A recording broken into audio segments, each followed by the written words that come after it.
Ah, yes. The hammer has fallen in WWE once again, and we see releases happen. And Edge returns last night on Smackdown and is now the next contender for the Tribal Chief, Roman Reigns. All that and a lot more. This is John. This is WrestleScope Weekly. Thank you very much for tuning in. I gotta get the Twitch working here real quick. Hang on a second, because I gotta make sure that we're not having any bizarre little issues over on Twitch today. There we go. So thank you very much for tuning in on Facebook Live, on YouTube, and on Twitch. Again, this is John. Thank you very much for tuning in to WrestleScope Weekly. After a week-long absence, actually, it's been 2 weeks since the last time I did a weekly show. It's been kind of a crazy time. Was out of town this past week with the family. Traveled to the Blue Ridge Mountains of North Carolina on a nice little family trip. And if you caught my live last night, you realized that within about a half an hour of me getting home is when I got the notification of everything that was happening in WWE, the absolute craziness that went down. And I was planning on going live, and I was not planning on talking about what I did last night. I really wish I didn't have to talk about releases once again in WWE, but that's the way the business works, unfortunately. We see it happening. It's a shame.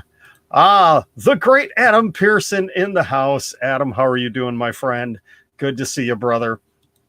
So, before we get into talking about the title story and the anger and angst that people have over Roman Reigns taking on Edge at Money in the Bank, I want to talk once again about the releases from yesterday. That is kind of the big story. A lot of people have talked about it, and I've had 24 hours now to kind of digest a lot of the different things that have been put out there on Twitter and on YouTube about what happened. And let's go through the list again. The list of, it was 11 talent, actually 12, because one was added late last night. So we have the team of Breezango, Tyler Breeze, and Fandango.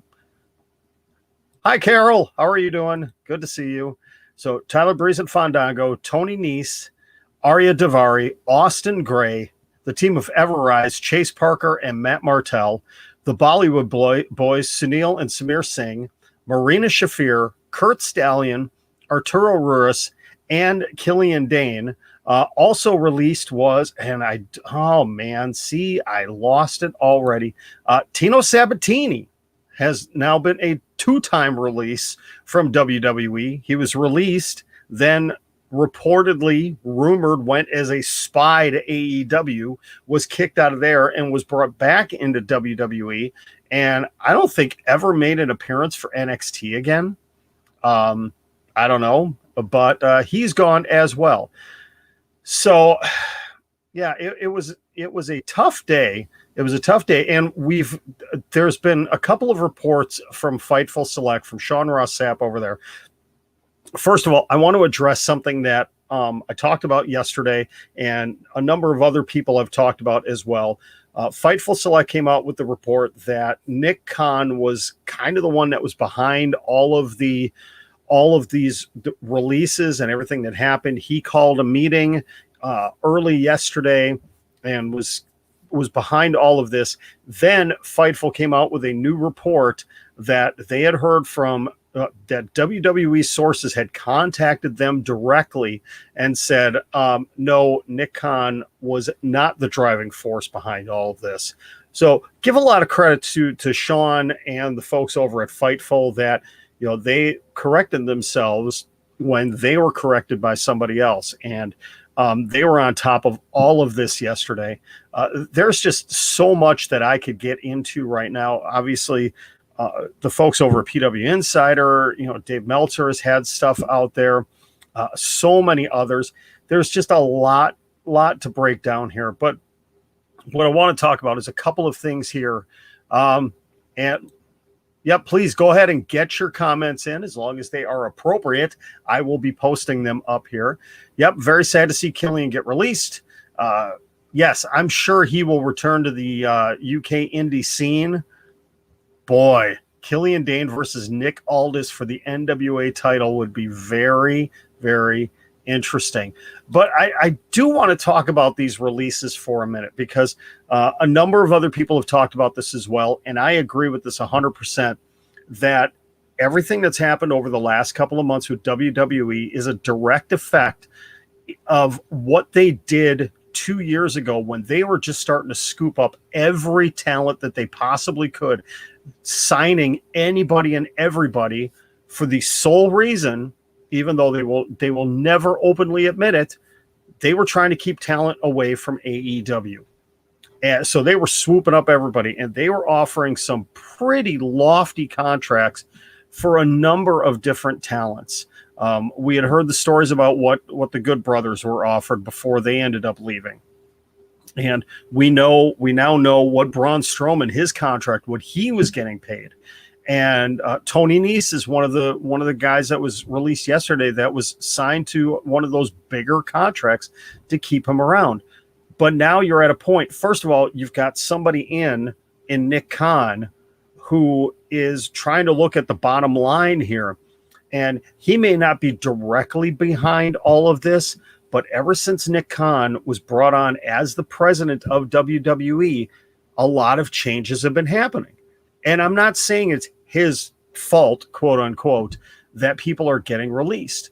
But I think he's looking at it more from a business aspect than Vince McMahon ever did. That, hey, we're trying to position ourselves with certain things. We've got to cut the fat somewhere. And look at some of these ridiculous contracts we're paying for guys that, no offense to a talent like Tony Nese, who is a fantastic wrestler, but he's on a show that literally no one watches. Can anybody openly say, yes, I watch 205 Live every week?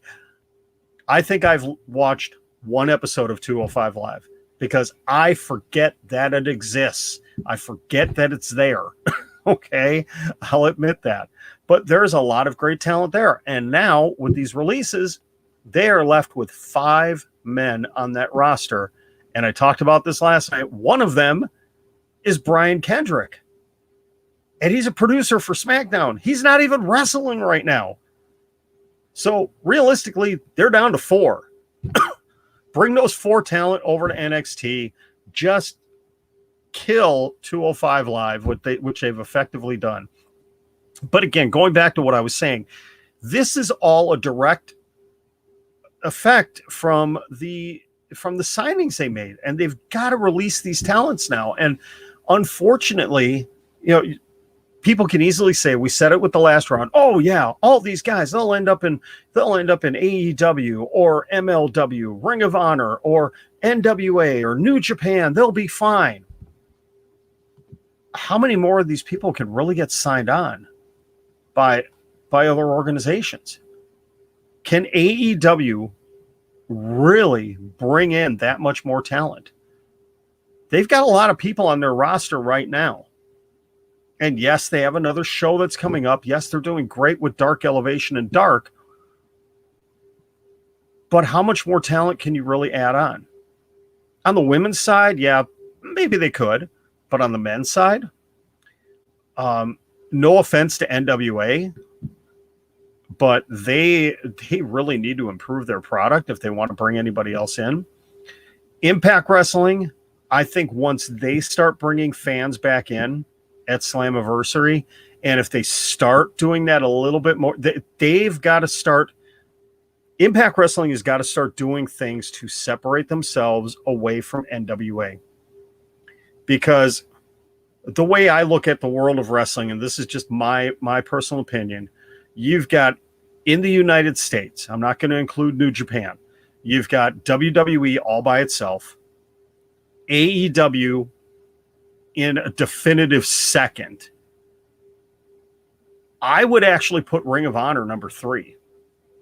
And then you drop down into the NWA, Impact, MLW area. Those three kind of fighting it out right there. Impact Wrestling has got to figure out a way to differentiate themselves from the NWA or vice versa. And part of that is going to be getting fans in the stands again. And I think once Impact does that, they are definitely going to put themselves strongly in that number 3 spot, with Ring of Honor very, very close behind. The NWA has got to step up their game. And I sincerely hope that over the last 17, 18 months, as William Patrick Corgan has been kind of reevaluating things and reestablishing things, that he figures out a way obviously not to compete with WWE or AEW, but work themselves into that number 3 spot where maybe their direct competitor is Impact Wrestling. I think that benefits the world of wrestling when, okay, let AEW and WWE do their thing, but then you've got that second tier. Get that to be strong.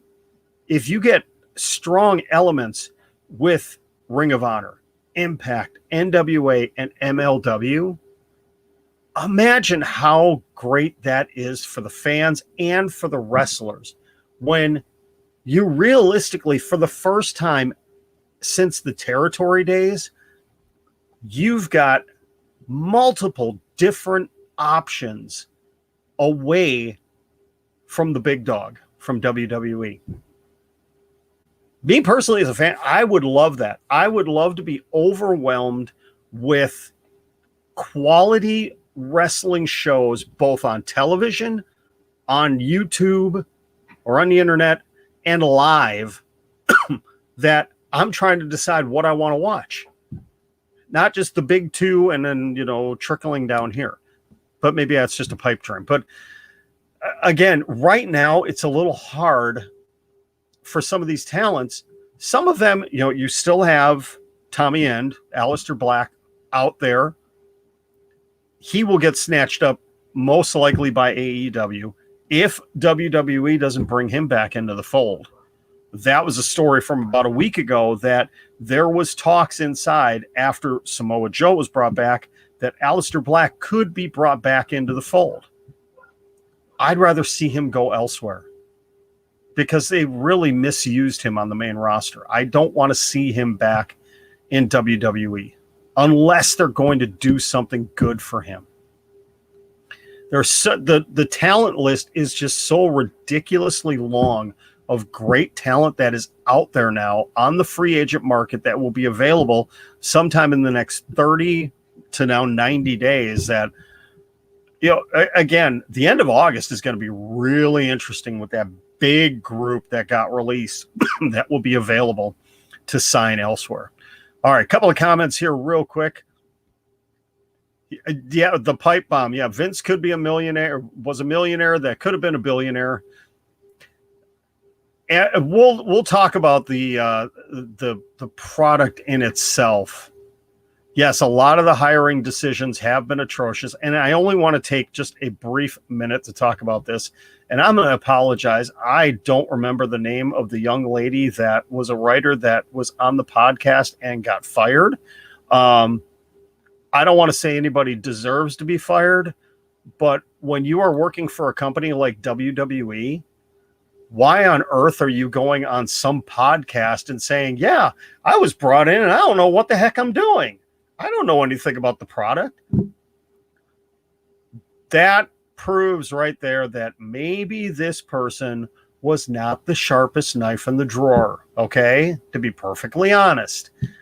Maybe she doesn't belong in WWE, and I think that might have been a right move. Again, I don't wish getting fired on anybody, but WWE was doing damage control there.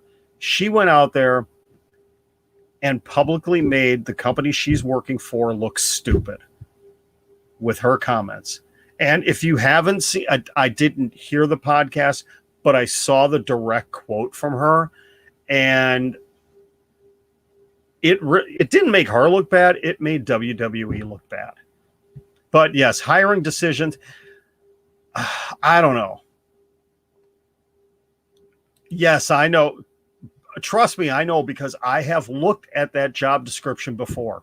I have thought about applying to be a writer for WWE, and I smartened up after about 60 seconds. Like, yeah, I've heard the stories of how Vince is and how that group is, and I don't handle that kind of stuff very well. So, yes, my dream is someday, maybe still, even though I think I may have aged out of it, to potentially work for a major wrestling company, not as an in-ring performer, not even as an on-air performer, but something behind the scenes. Oh, Mizzy, how are you, my friend? Good to see you in here, buddy. All right, this is WrestleScope Weekly. We have been talking about the releases, but now let's actually, I'm going to come back. There's a couple of Fightful stories I want to talk about a little bit later, but let's talk about Edge. Edge coming back last night. So we had the state of the State of the Union address by Roman Reigns last night, the tribal chief, in the main event segment of SmackDown. And we knew it was coming. And I think anybody who's anybody knew that somebody was going to walk out as he was talking, because it was the main event segment. They've got to set up for Money in the Bank in 3 weeks. Who else is there going to be? The only other contender that had really been set up was Seth Rollins.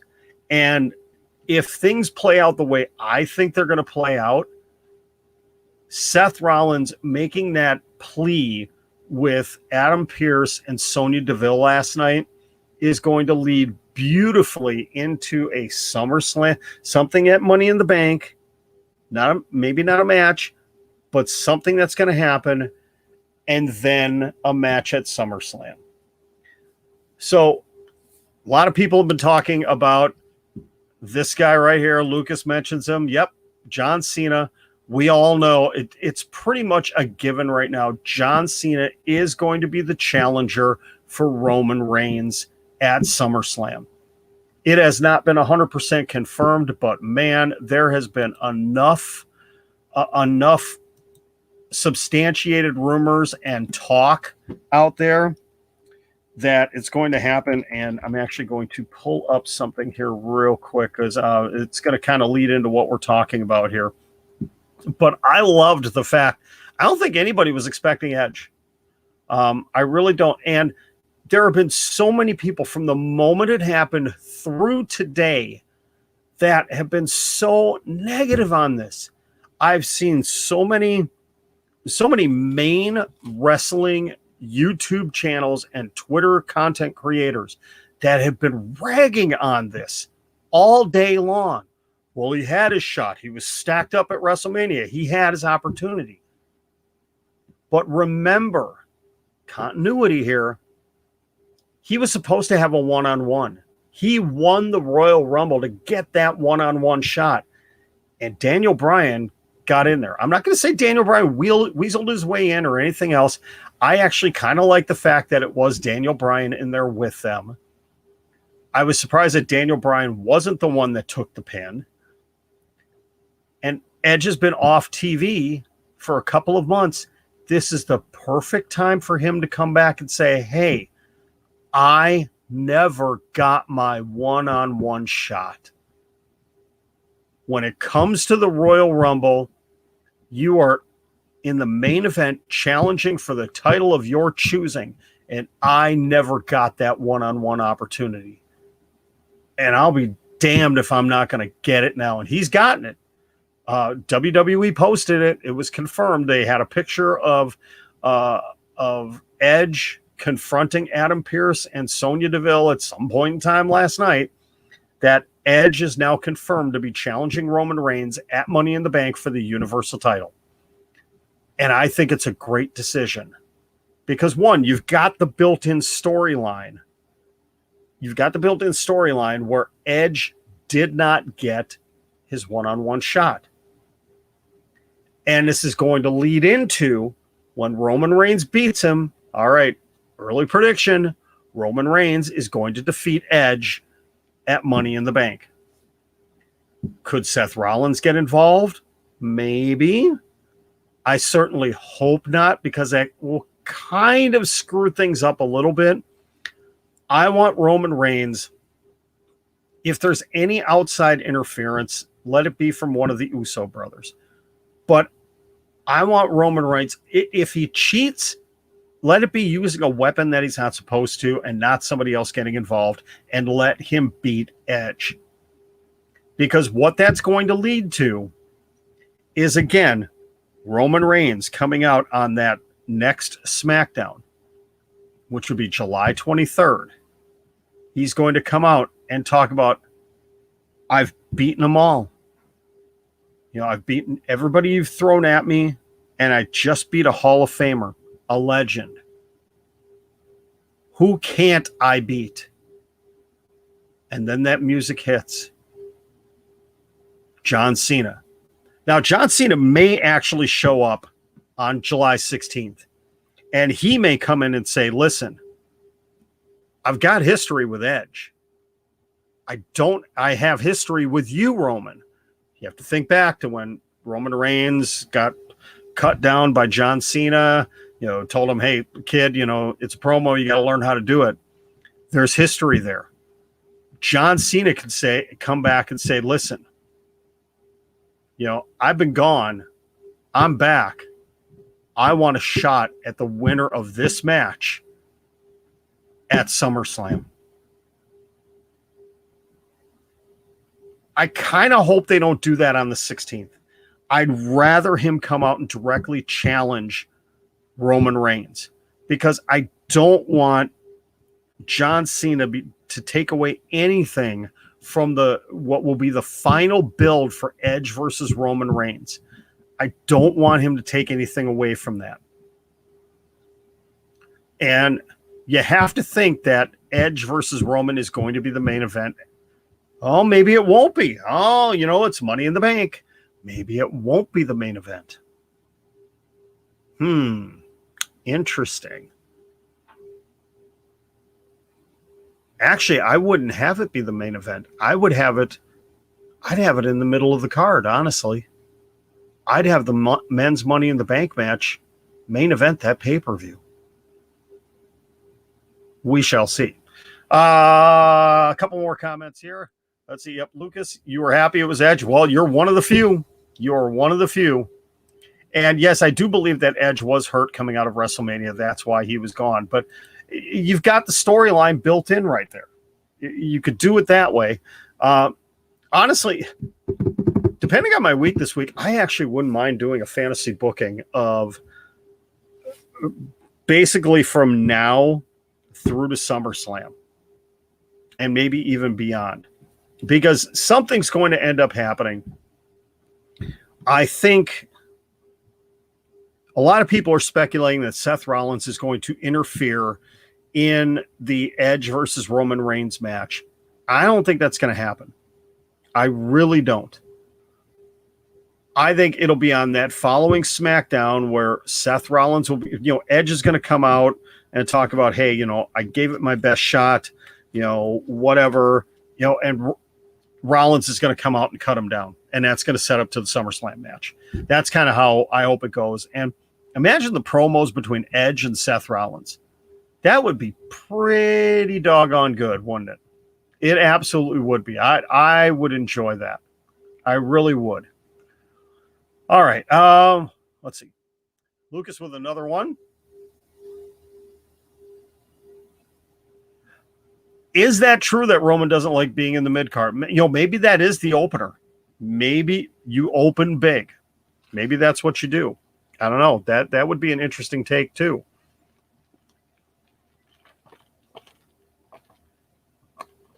All right. Just trying to look up here real quick.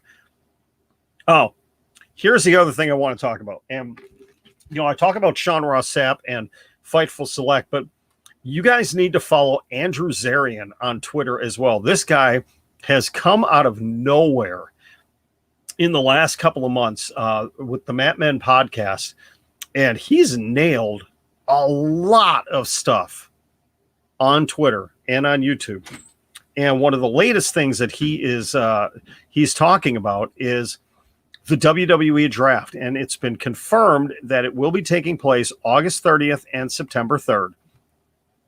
And this is directly from Andrew Zarian. I'm seeing a few reports that WWE doesn't have set plans after the draft. Andrew Zarian goes on to say, I can tell you that report isn't totally accurate. WWE has big plans for some who will be switching brands following SummerSlam. So, and he continues on in another tweet. With that said, I've heard the goal is to give this year's draft a bigger feel than the previous for all the reasons you imagine. You have a unique opportunity to hit the reset button for a lot of talent. So basically what we're looking at is some big moves happening, resets for a lot of talent, and who knows? I think this will be the 1 year that we do not see the two main champions switch brands. Because you've got kind of a mini war going on between Fox and USA Network over certain things. Look at what just happened with Hell in a Cell matches. Fox ended up getting the very first ever network televised Hell in a Cell match. USA bitched last weekend about it, and they ended up getting a Hell in a Cell match on Monday Night Raw. Fox is not going to want Roman Reigns to leave, to end up leaving SmackDown. Now, the only way it ends up happening, the only way I see the Universal and WWE Championships switching is if Roman Reigns drops that title at SummerSlam. That's the only way. If Roman Reigns is the Universal Champion coming out of SummerSlam, he will stay with SmackDown. Because who on Raw do you trade over that is the equivalent of what Roman Reigns has been for the last 12 months? Nobody. Not Bobby Lashley, not Drew McIntyre. That show has been built and carried on the shoulders, literally and figuratively, of Roman Reigns. Fox is not going to, even if he's not the champion, he's not moving. He's not going anywhere. Now, the one big name I've heard that could end up moving, which would be very interesting, is Big E. And the reason that I would actually be disappointed, because I had been kind of secretly hoping that Big E was going to be the guy that was going to finally end up, dethroning Roman Reigns. But if they move him over to Raw, he is immediately in that WWE Championship title picture. And imagine a match between him and Bobby Lashley. That could be pretty doggone amazing. And if you do move Big E back over to Raw, do you put the New Day back together? Then you can have, if MVP is not successful in getting Kofi to turn on Xavier and join the Hurt Business, you have Bobby Lashley align himself with another tag team, build up the Hurt Business again, and all of a sudden you've got a New Day versus Hurt Business, 6-man, a faction war, whatever the case may be. Maybe you add a fourth member into the New Day, and you have a 4-member Hurt Business. And you could have something very similar to, the Dangerous Alliance from back in the day, or the Four Horsemen, or whatever. There's a lot of things that can happen here. But Andrew Zarian, again, from the Matman podcast, has basically come out and said they're going to be resetting things within WWE, and that's coming up at the draft. And I'm actually excited to see that. Another thing, Mike, let me look at this. I did not see this one earlier. Mike Johnson from PW Insider has reported that WWE will be returning to Madison Square Garden on Friday, September 10th for a Friday night SmackDown taping. PW Insider has confirmed that. Let's see.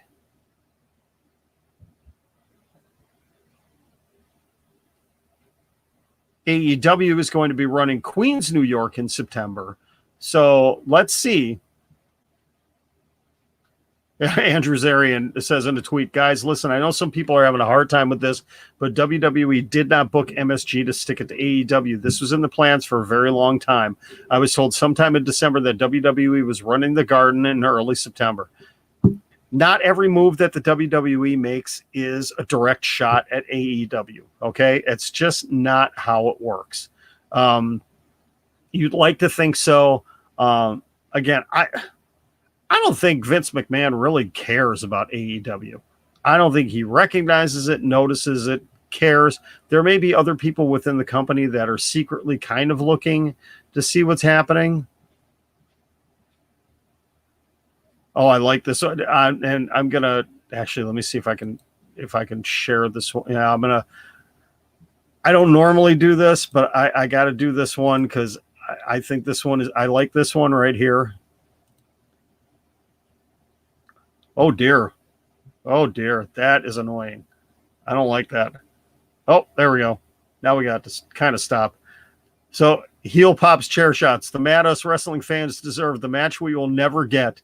The 4 Horsewomen versus the 4 Horsewomen. I honestly don't think it was ever going to happen. I don't think WWE ever had an interest in having that match, which is a shame. I think it would have been good. Oh, my good buddy SP3 from True Heel, he tweeted, and I'm going to apologize. Kenise Mobley was the name of the writer that was on the podcast and was fired from WWE. Kenise Mobley. So there, we got her name out there. Now I feel a little bit better. Okay. Wow. So much to talk about this past week. Thank you very much for tuning in. I do have to mention, okay, got to get this in here and take care of this. Please like this video, subscribe to the channel if you haven't, and hit the notification bell so you can be updated every time new content comes on. And as always, please head on over to my other social medias. You can go into my bio. I think you can do it on all of the streams I'm on right now, Twitch, YouTube, and Facebook Live. Click on the link tree, but follow on TikTok, follow on Twitter, and please follow on Instagram as well. I would greatly appreciate it. So let's go ahead. Well, Lucas, thank you very much. I greatly appreciate that. Thank you. This has been a lot of fun. I mean, it's been, I think, 8 months now. Yeah, I'm going on 8 months of doing this channel, and it's starting to pick up momentum of where I wanted to. I ran into a little bit of a bump in the road a couple of weeks ago, and I'm not going to discuss it anymore. The story is over, but and then, you know, having a week off last week, but I could tell you as we hit the end of June and get rolling into July, I'm going to start picking things up here. I'm enjoying what I'm doing, and I've got some personal goals for myself of what I want to do with this channel. And having Adam Pearson on for the Hell in a Cell predictions was just the beginning. That was step number 1 in about 100 steps that I want to do here. But Lucas, I greatly appreciate that comment. Thank you so much.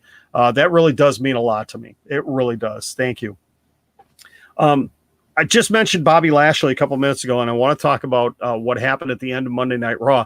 Yes, even though I was on vacation, I was still watching wrestling. Okay, I will admit that. I did watch most of Raw. I did catch NXT. I have to get caught up on AEW Dark and Elevation. I will be watching AEW Dynamite tonight, hopefully live. I'm excited to see that, and I'm happy that they're going to be returning to Wednesday.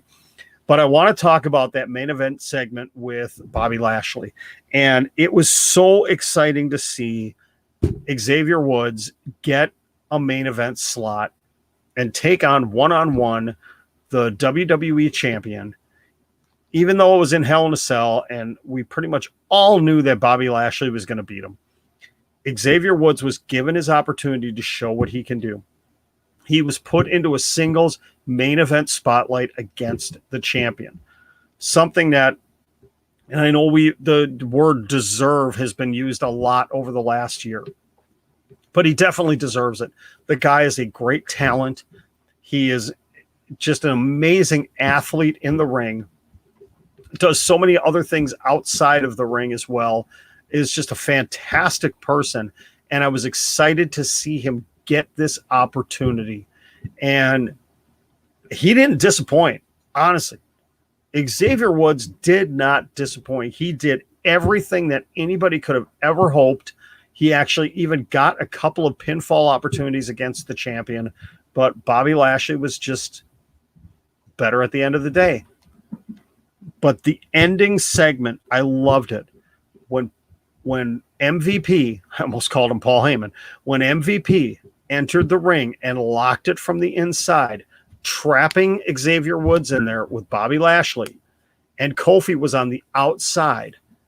And it was amazing. It was the perfect way to begin the build for their title match at Money in the Bank.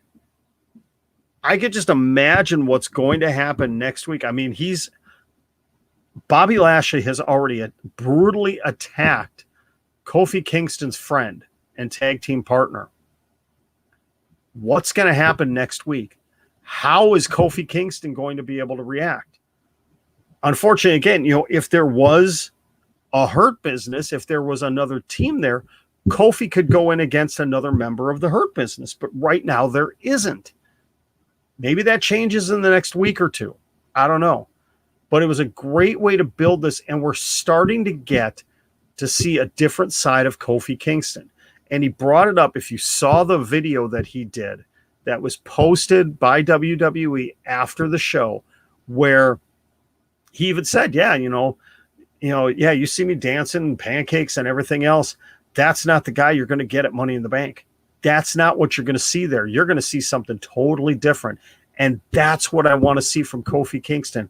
I want him to look like a legitimate contender to win this title. Because, yes, when he won the WWE Championship before, he went up against Daniel Bryan. Now, Daniel Bryan is one of the greatest technical wrestlers ever. But he's about the same size as Kofi Kingston. Bobby Lashley is a beast. He's a monster. He's a destroyer. He's an eliminator. He's a physical specimen that on paper should have the definitive advantage over Bobby Lashley. But they have got to build Kofi up over the next 3 weeks to look like, holy crap, he's really got a shot here. If Drew McIntyre couldn't take him out, what makes you think Kofi Kingston can? And they need to build that up to make Kofi look like a legitimate threat to the WWE Championship. And I sincerely hope that they will do that. Will they? I don't know. It's hard to say. It's really hard to say how they're going to handle this, what they're going to do. It'll be interesting to see. All right, we've spent all of our time to this point, minus maybe 30 seconds or so, talking about WWE. But we have to talk about AEW. We have to. Because much like the WWE, they are ramping up to get out on the road again. They are just a couple of weeks away themselves from getting back out on the road. And they've got an incredible lineup tonight. Let me see if I could track down the lineup. And yep, actually the dark tapings have already started. Varsity Blondes are in attendance. One of my Twitter followers is there right now as we speak. All right, let's see if I can get this up here correctly. Let's Let's see if we can find it. Obviously, we know about the main event, Kenny Omega defending the AEW World Championship against Jungle Boy. Conan and Tully Blanchard are going to go face-to-face for an in-ring interview. That will be interesting. Match I'm really excited for. Hangman Adam Page taking on Powerhouse Hobbs of Team Taz. You've got Ethan Page taking on Bear Bronson. That'll be an entertaining match. Dante Martin taking on Matt Sydal. Chris Statlander against the Crazed and Evil Bunny. And I think there was a couple more. But, yeah, AEW is ramping up big time. They've got Road Rager in Miami, Florida on July 7th. Fyter Fest Night 1 in Austin, Texas, or the greater Austin area on July 14th. They will continue in the Dallas-Fort Worth area the following Wednesday with Fyter Fest Night 2. And then Charlotte, North Carolina, Fight for the Fallen on Wednesday, July 28th at the Bojangles Coliseum. So they are ramping up big time. And they're already starting to build to other feuds happening. Actually, I believe, is it tonight too that Penta and Eddie Kingston are taking on the Young Bucks? And if they beat the Young Bucks, they get a title shot down the road. Is that tonight or is that next Wednesday? I know I saw confirmation on that match. I don't remember if that's happening tonight or not. Not 100% sure. That might be coming up on Wednesday. I'm not sure. So, but great to see everything that they've got going on, and they are ramping things up.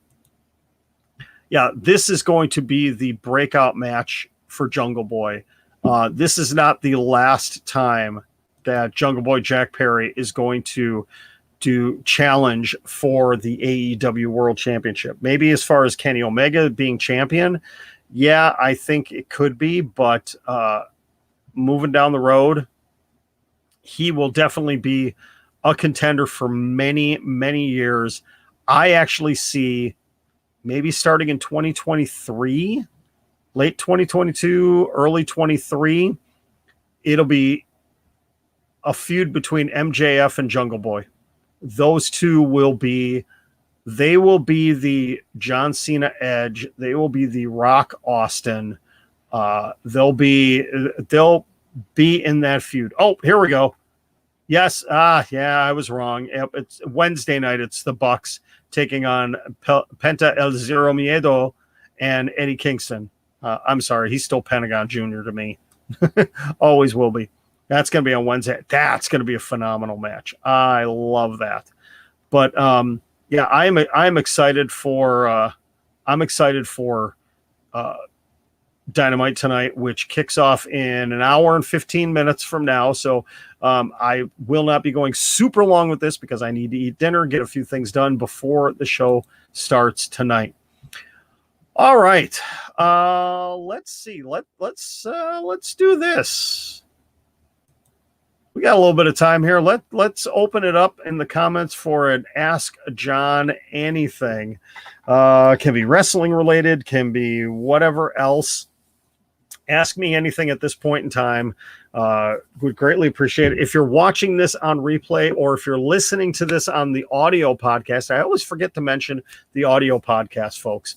And I was excited because 2 weeks ago actually hit 500 downloads on the audio podcast, which may not seem like a big number to some of you, but to me, that's a big number. I'm excited.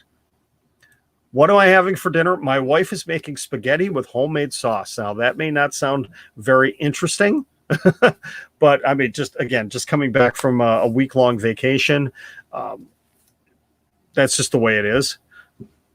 How do you start a streaming account? Well, are you talking about streaming on here, on YouTube, or on Twitch? Or are you talking about podcasts, Lucas? Honestly, the best advice I could give you for that is just do it. Don't make the mistake. Okay, candid moment here from John. And Brian, I don't know if Brian is still in here. Brian has known me for years and years, more years than we like to admit. And I have talked for probably 5 or 6 years at least about starting a wrestling show. Starting a wrestling channel or a podcast or something else, and I never did it. I never did it. I should have started it when I originally wanted to. And Twitch. Well, that's easy. Just first of all, obviously set up a Twitch account. I'm still figuring out Twitch. I think I've got like 3 followers on Twitch. Best thing to do if you want to use Twitch and YouTube and other things, get an OBS software, something that can be used to stream on multiple channels and be able to do things like, I've got, the things scrolling down here and the graphics and doing the share screen. And I don't want to mess with the branding during the show here and all that stuff. I use StreamYard. Now they are, they're not a sponsor. I utilize StreamYard. There's Streamlabs. There's a lot of other ones. Research it, talk to other content creators, find out what they use. That's what I ended up doing. I ended up picking StreamYard because a couple of people recommended it to me, and it's very simple for me to use. I'm not a extremely tech savvy person. I can work my way around things, but this one works well. Again, with just a couple clicks of a button, I am streaming directly to Facebook, to Twitch, and to YouTube all at the same time. Yes, Carol is right. Twitch is something to learn. It does take time. I'm more of a watcher than I want to do more specifically on Twitch. I just don't have a lot of time. This is the easiest thing for me to do.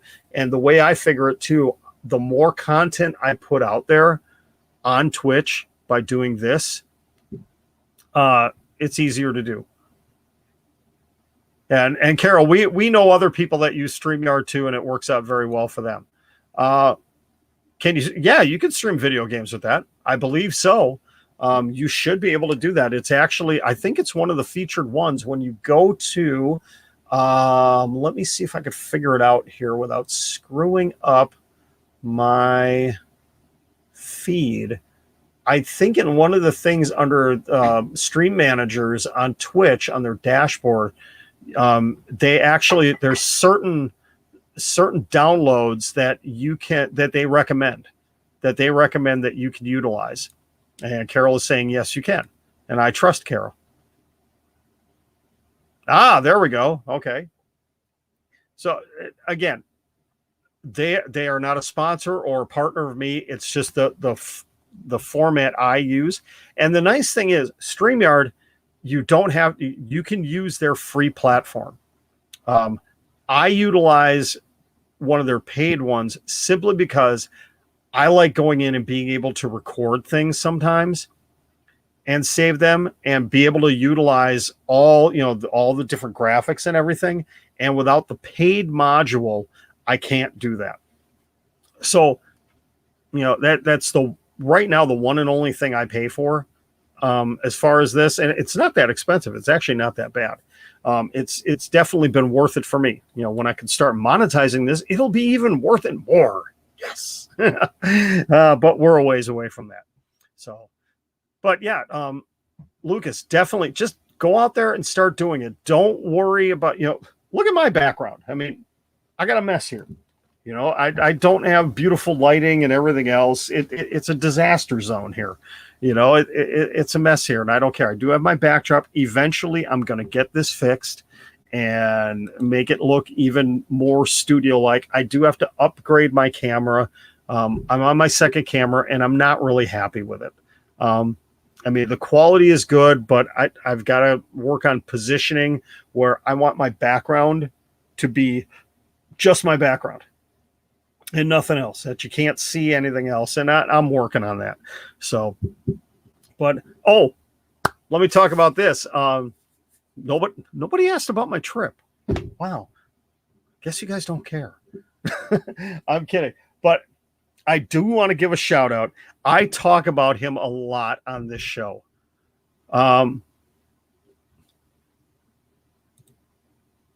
It's either behind the banner or rolled up. I can't have both in here right now. Though I may have to bring it out again. Let's talk about Keith Lee real quick. before I talk about what I was going to talk about. From the sounds of it, and I don't remember who had the report. It was either Meltzer or Fightful Select had the report that okay, I'll get to those other two questions in a second. That right now, the reason Keith Lee is off television, it is not injury related. It's not that they don't have anything for him.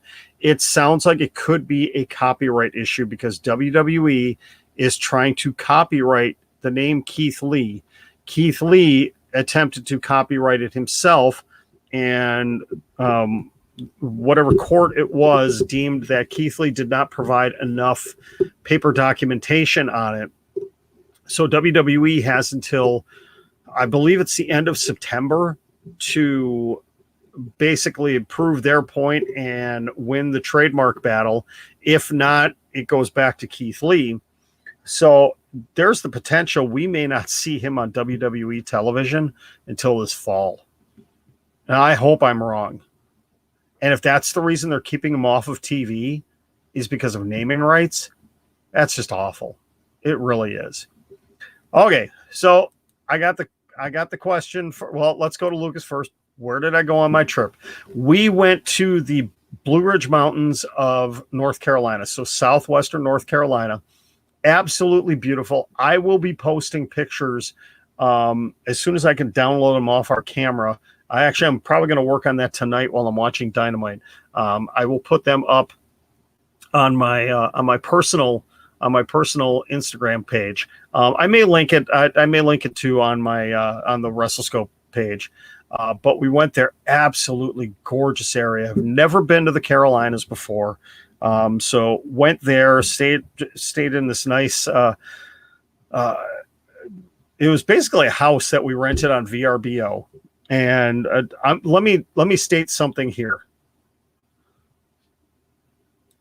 I didn't know, Carol. I did not know. I'm sorry. Had I known, just for your, Carol, DM me on Twitter what city you're in. Don't put it in the comments here. DM me what city you're in, and I will let you know if we were close to that or not. Okay. Yeah. Please don't put it in the comments here. I trust the people that are usually here, but I ended up having to kick out some trolls the other day. So just want to be careful for you. But the trip was great. It was great. We rented a house through VRBO, and VRBO, I'm not a huge fan of them because we had some major customer service issues with them. We were in Lake Junaluska, so half an hour west of Asheville.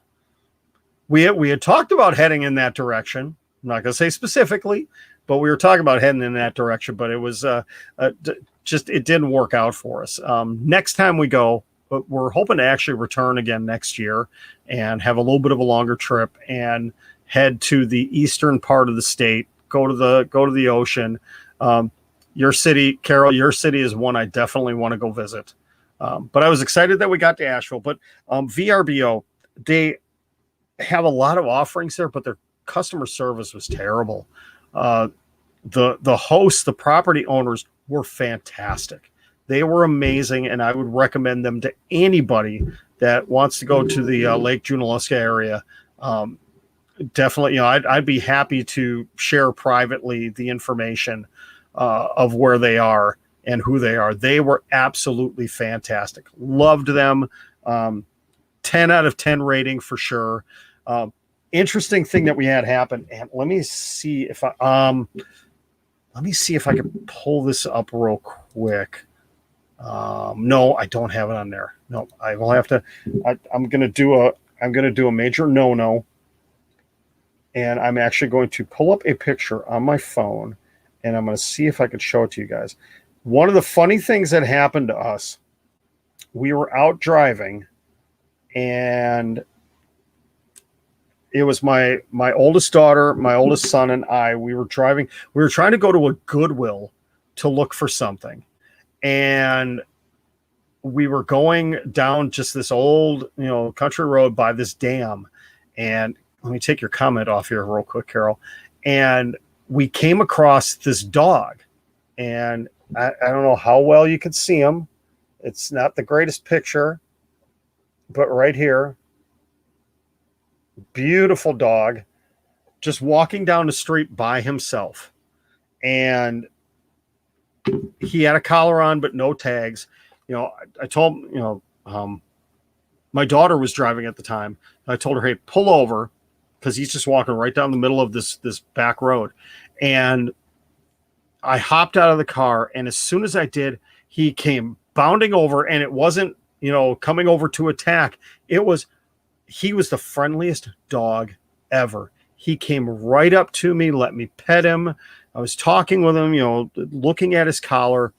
Couldn't find, there was no tag, no nothing.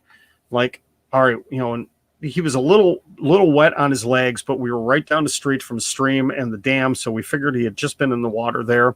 Like, we can't leave this dog out here in the middle of nowhere. So, I opened the back door to my daughter's SUV, and he jumped right in.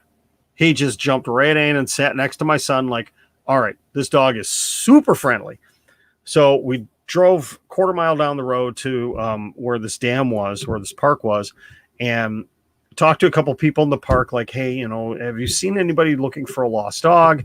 The one family that was there said, no, we haven't, but we saw the dog walk through. He just kind of went through, like, okay.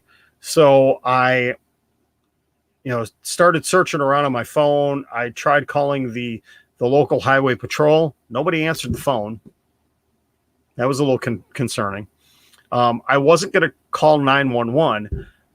Well, I ended up calling the property owners that we were renting from. Like, well, I'd been communicating back and forth with them on certain things, and we were not that far from the property. Like, okay, I don't know who else to talk to. So I reached out, and keep in mind, the property we were staying at, not supposed to have dogs at. Okay. So I called him like, hey, we're over by the dam, we're over by the park, and we found this lost dog. He's obviously not a stray because he's clean, he looks healthy, doesn't look scraggly or anything like that, not matted down. I tried calling the highway patrol. I don't know what to do. I don't want to just let him go, and I know your policy is we're not supposed to have pets on the property. She's like, well, you know what? Fortunately the weather was nice. She's like, you know what? Bring him back to the house. Like, are you sure? Like, yeah, bring him back to the house. Like, well, I'll keep him outside. I won't bring him in, because, he is a long-haired shepherd, and, was shedding a little bit. So I didn't want dog hair getting everywhere. So we went down the street to Dollar General, got a rope for him, picked up a small bag of dog food and a couple bowls, brought him back to the house. The owner said, they were actually up hiking on a mountain and we're going to end up coming down. And they said, just bring him back. If nothing else, if we can't figure anything else out, we'll pick him up and take him back to our house. So we took him back to our rental property, and I kept him outside. And, we have 2 dogs of our own, and my family loves dogs. And all we did, we sat and we played for 2.5 hours. I sat out on the front step with this dog and played fetch with a stick with him. Had him on his rope, took him on a couple of walks. Just the sweetest, friendliest, kindest dog ever. If I could have, I would have kept him and took him home. But we knew just from the way he interacted with the kids and with me and my wife and how he listened to commands, like, this dog has been trained. This dog has been trained by somebody, and we need to get him home. So the property owner knows there was a shelter not that far from there. I called and left a message, which I just thought about it. They never called me back. They never called me back about the dog. But I sent her a picture of the dog. They put up some posters. They picked the dog. They came and picked the dog up finally and took him. And I get a text like an hour later that as they were putting signs up, And Carol found me on Twitch. Yay. As they were putting signs up, they were talking to some people, and somebody recognized the dog. They knew the owner. The dog was actually owned by a local police officer, and somehow the dog got away. They were able to reunite with him that same night. We found out the dog's name. His name was Blaze. We were hoping to see him again because I loved that dog. He was just the sweetest thing ever. But we ended up rescuing a dog on our trip, which was quite interesting. So a little bit of a long story there. I'm sorry. Wow. We hit an hour already. Holy crap. All right. Anything else anybody wants to ask while I got time? Yay, Carol found me on Twitch. Hooray. Yes, I see the message there. All right. Oh, Oops. Let me see if I can type something there.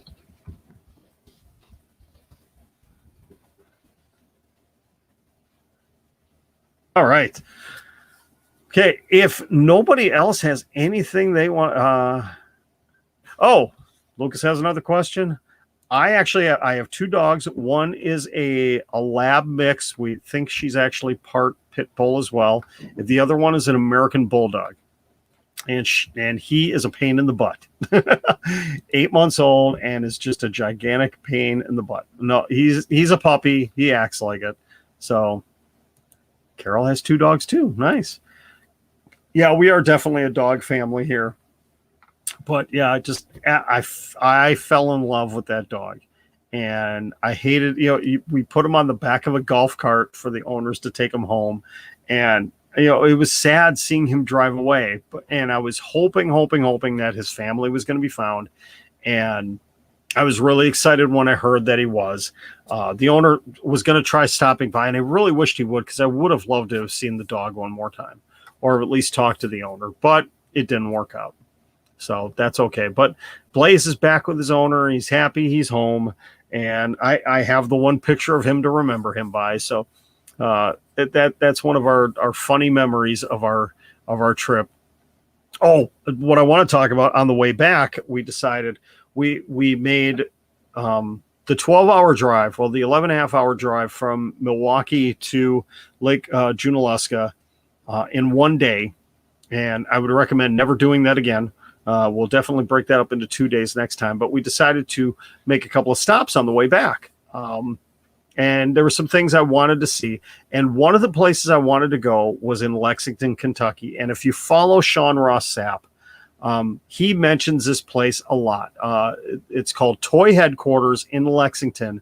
Online, they are at Toy Vomit, which is quite hilarious. They are an unbelievable collectible store. Mm-hmm. And I told my family I have to make a stop at this place. I absolutely have to.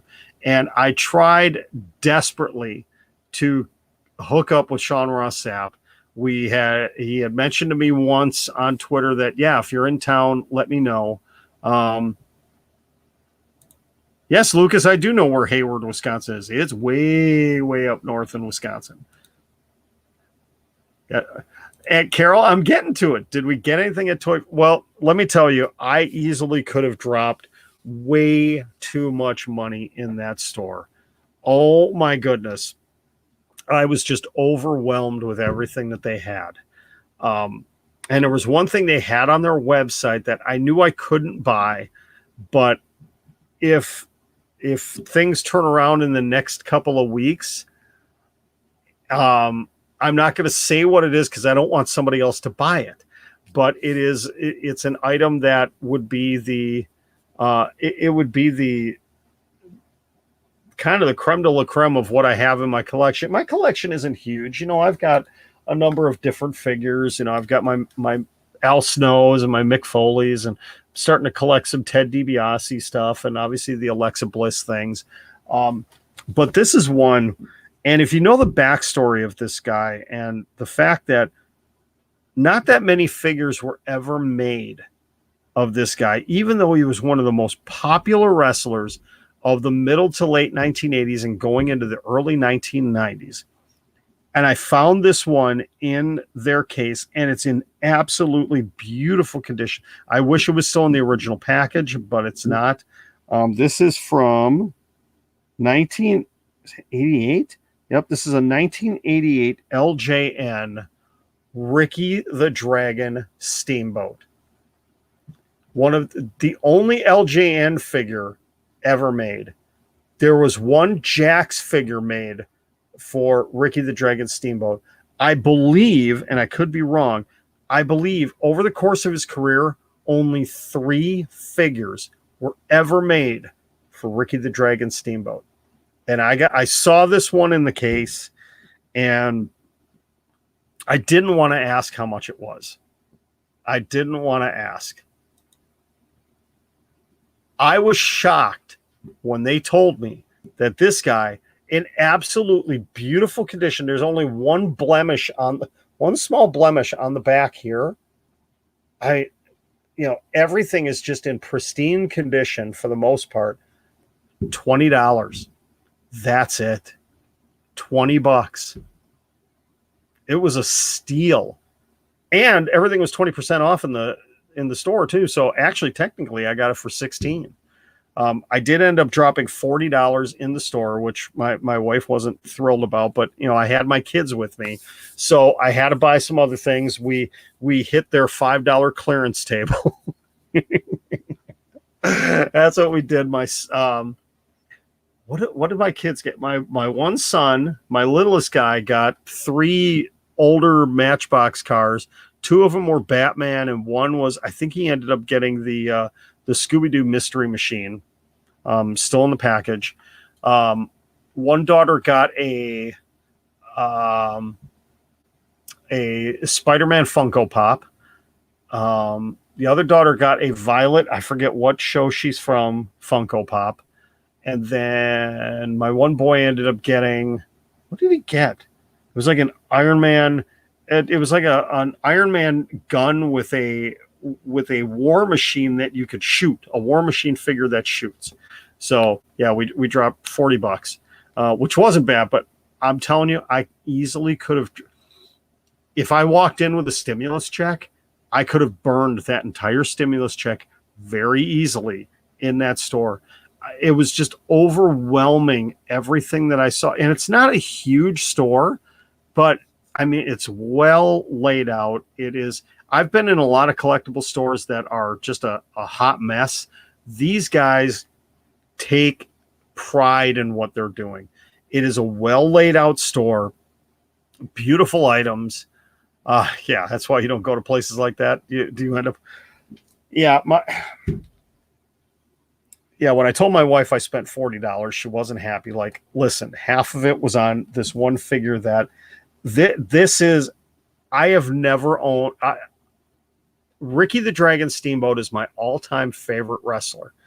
And this is the very first piece of Ricky Steamboat merchandise I've ever owned after 30 plus years of being a fan of his.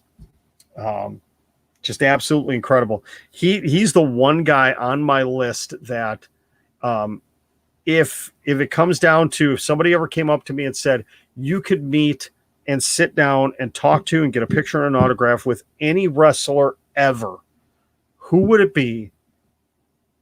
Without a doubt, Ricky the Dragon Steamboat, number 1, Ted DiBiase, number 2, hands down. But I've had the pleasure of actually interviewing Ted DiBiase in the past. I think I shared the story a couple of weeks ago. I used to host a radio show way back, almost 20 years ago now. And it was on a Christian radio station. It was a sports talk show. I think I have more viewers on my YouTube channel than I did listeners to that show. But anyways, Ted DiBiase had just come out with The Price of Fame, his story. And I was able to work through the publisher to get an interview with him over the phone. And it was supposed to be a 25-minute interview. We ended up talking for 2.5 hours, I believe it was, that I ended up breaking up the interview into 3 different shows. And unfortunately at the time, everything was digital, and I thought I had a digital copy of the interview saved, and I don't have it. So one big goal I have for this channel is to get an interview with Ted DiBiase, to get him on this channel, not to do 2.5 hours again, but to recreate some of the magic that I felt with talking with him, because I've done many different interviews with many different people during my radio career. Ted DiBiase was my favorite because I could ask him a 5-second question and he could literally talk for 5 minutes on that one question, and it's not incoherent rambling. I mean, it is. If you've ever heard an interview with him, it's absolutely amazing. So that is a goal. I don't share a lot of my goals because, again, I've talked about this before. You're better to go off and do something and then talk about it rather than say you want to do something and never do it. But I could tell you, big goal for my channel is to somehow, some way talk to and interview again Ted DiBiase. Lucas, wait, you were on vacation in Hayward? Yeah, we used to go up to Minocqua every year. But that's not as far north as that. Yeah, Paul Heyman would be another great one. Just the amount of, I love listening to Paul Heyman talk. Okay. He would be another guy I would love to talk to. I think it would end up probably having to be when he's not so much of a figure with, a Roman Reigns or a Brock Lesnar, when he's not on TV as much, because everybody and their grandmother wants to talk to Paul Heyman right now. Mick Foley, I had the great opportunity. I did get to meet Mick Foley. Again, this is back in my radio days. He was visiting one of the radio stations in the building where I worked, and I got a chance to get a picture with him. I heard he was in the building, and everybody in that building knew I was a huge wrestling fan. And actually, somebody from another station had called down to me at my desk, like, "Hey, just so you know, Mick Foley's going to be in the building today." Like, really? I just want to get a picture with him real quick, if that's okay. And he had time. So when he was done with all of his other stuff, he was up front by the receptionist desk, and I come barreling in, and I'm not dressed like this. I was a radio salesperson at the time, so I was in the dress shirt and tie and everything. I've got the picture floating around here somewhere. I will find it and post it someday. But I got a chance to talk to him for a couple of minutes. Just told him I'm a huge fan of yours. Love everything that you've been doing. I think. I did get one of my figures signed by him, but I don't think it was on that day. I think it was actually at a show that I got signed at. But just the nicest guy. The Mick Foley that you see on documentaries and everything, that's him. He just the coolest guy. Here's my big piece of advice for you folks. If you go out and you go to meet people and everything, it's okay to be a fan, but just treat these people, whoever they may be, like people. Okay? Don't act starstruck with them. Don't be an idiot and call, if you meet CM Punk, don't, "Hey, Phil Brooks, how are you doing?" No. Be respectful, call them by their character, whatever it may be, but be respectful of the people. Okay? Yes, head of the table. Yes, Edge is going to be facing Roman Reigns at Money in the Bank for the Universal Championship. Okay, another funny story about my trip. Okay, in relation to Kane. You all know that Glenn Jacobs, the man that played Kane, is the mayor of Knox County, Tennessee. And we were driving through Knoxville. I knew we were going to be driving through, and I actually tweeted something funny when we hit Knoxville, like, "Hey, I wonder where Glenn Jacobs is." Just just as a joke. The day before we left, I'm like, you know what? I'm going to take a shot. And I emailed Mayor Glenn Jacobs' office asking if there's any possibility, like, listen, we're driving through town on the way back. I know you're a very busy person. Do you have 5 minutes to meet with people from the public? And I explained I was a huge fan. I run a wrestling channel, not asking for an interview, not asking for pictures or autographs. Do you just have a couple of minutes to meet with somebody? Amazingly enough, no, I did not get an email back from Glenn Jacobs himself, the mayor, but I got an email back from his executive assistant, who was very nice and basically just said, unfortunately, Mayor Jacobs does not have time right now. He's busy with other obligations, but if you were ever in town again, please let us know in advance and we'll see what we can do for you. Like, hey, that was awesome. But I tried getting a meet with Mayor Glenn Jacobs, the man Kane. I tried. It didn't quite work out. That's okay. But I figured, you know what? I'm going to take my shot because the worst thing that can happen is they say no. And what was nice, like I said, I got a very nice personal email from his assistant. It wasn't a form letter, which was nice. And, I responded and said, hey, thank you. I completely understand. I appreciate your quick response on everything. Thank you very much. If we ever are in the area again, I will reach out to you further in advance to see. But that was really cool. I really enjoyed that. I need to call Stone Cold Steve Austin. Yeah, I would love to interview him as well. That would be cool. You never know.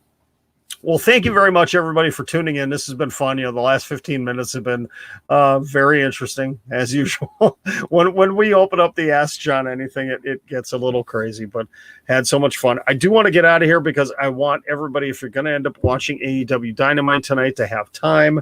Thank you very much for tuning in. If you're listening to the audio version of this podcast, thank you very much. I greatly appreciate it. This is my second longest one now. I got to try keeping these down to an hour, though. But again, as you see scrolling here on the bottom on Twitch, on Facebook, and on YouTube, please give me a follow on my other socials on TikTok, on Twitter, and on Instagram. Also, please don't forget, that would never happen. Why would Stone Cold Steve Austin want me on his show? Okay. That would be an awesome dream, but yeah, that's not going to end up happening. And please also give a like to this channel wherever you're watching it, subscribe, and hit the notification bell as well so you can be updated on every time we're going to have something live here. Thank you very much for tuning in. I greatly appreciate it. Thank you for all the comments, for all the talk here today. You guys are what makes this channel work. I could sit here and talk all day long about wrestling and everything else, but it's the interaction from you, the fans, the followers, the friends that make this channel what it is. I greatly appreciate it. Thank you so much for tuning in. Head of the table's jumping in with a lot of different things here. I would love to meet Taker too. I would love to meet The Undertaker too. That would be pretty awesome. Just some of the things that he could talk about. My list of wrestlers that I would love to meet is huge. But again, going back to what I said, if it came down to just one that I could sit down with, get a picture and an autograph and talk for a couple of minutes, it would be Ricky the Dragon Steamboat. Because I've never had an opportunity to meet him before. That would be the end-all, be-all for me, because as a kid, actually more as a teenager and a young adult, those are the moments that were impactful to me, were him. And then 1989, when he defeated Ric Flair for the NWA World Heavyweight Championship, I'm man enough to say I actually cried. I cried that moment that he held up that big gold belt, because he had achieved the thing that he wasn't able to do in WWE because of a certain, 6'7", 300-pound big gorilla with the bald spot that pushed him down the ladder and would not give him an opportunity. Yeah, I'm talking to you, Terry. I'm talking to you, Hulk. It was you, brother, that held him down. But yeah, I cried when it happened. Still my favorite trio of matches. The 3 matches between him and Ric Flair during the spring of 1989. Oh my goodness. Could watch those matches over and over again, nonstop. Maybe if they actually have that stuff up on Peacock, don't get me started on Peacock, I may actually go and watch those. All right, I'm going to head out. Time to go have the wonderful homemade sauce my wife made.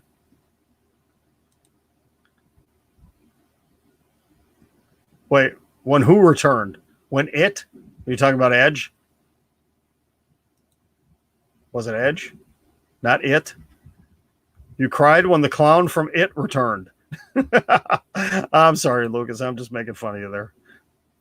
All right, I'm going to head out. Have a great night, everybody. I have no idea what I'm going to talk about tomorrow. Hopefully it won't be more releases. Hopefully it will be positive news that we hear in the world. Actually, maybe I'll talk a little bit about what happened on AEW Dynamite tonight. We'll have to find out if you want great content talk about AEW, please go find Stephanie Chase. She does an incredible job on her channels with everything she talks about with AEW. Please go give her a follow. If you have not found her, at Stephanie Chase on Twitter, Stephanie Chase on YouTube. She does an amazing job with everything she does, especially leading into the big 4 shows that they have. But even on a weekly basis, she does a great job. And Lucas did confirm it was Edge when Edge returned. Yes, I think a lot of people did. All right, have a great night, everybody. Thank you again for tuning in to WrestleScope TV and WrestleScope Weekly, wherever you may be listening to it or watching it. I greatly appreciate it. Have a great night, and we'll be back with another edition of something tomorrow to continue on with the 365 days of WrestleScope. Have a good night, everybody.